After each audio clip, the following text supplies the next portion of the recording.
বলেছেন আসলে এই কারামত পাকটা হুজুর কুন্নুর পাক হযরত সৈয়দ শাহ ইরশাদ আলী আল কাদরি আলাইহিস সালাতু ওয়াস সালাম পাক, এটা ওনার কাসিদা শরীফের মধ্যেও লিখেছেন। তো কাসিদা শরীফটা হচ্ছে এই, উনি ওনার লেখনীর মাধ্যমে লিখেছেন যে বলছেন হুজুর কুন্নুর পাক বলছেন, सदके में ग्यारहवीं के बाला दूर होती है, हाय से नाजात मेरा 11वीं शरीफ, लाखों मुसीबतों से रिहाई हुई नसीब, हाय दाफे बाला बाखुदा 11वीं शरीफ। এর অর্থ হচ্ছে এই, सदके में 11वीं के बाला दूर होती है, 11वीं শরীফে যারা আসেন তাদের 11वीं শরীফের ওসিলাতে বালা দূর হয়ে যায়।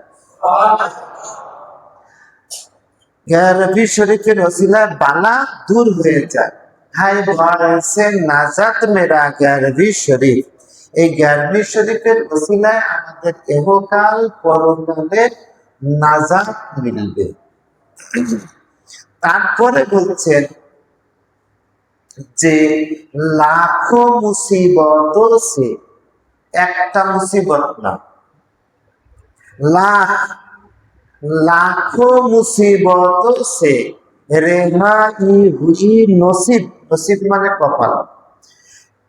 যারা 11वीं শরীফে উপস্থিত হয় তাদের লাখো মুসিবত থেকে এই 11वीं শরীফ নাজাত দিয়ে দেয়।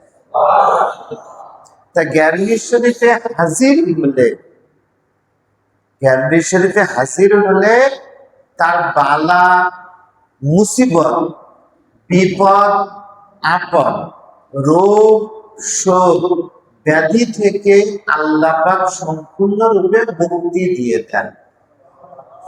এই জন্য 11वीं শরীফে আসা উচিত, 11वीं শরীফে হাজির হওয়া উচিত। তো যে কথাটা এই ভদ্রলোক বললেন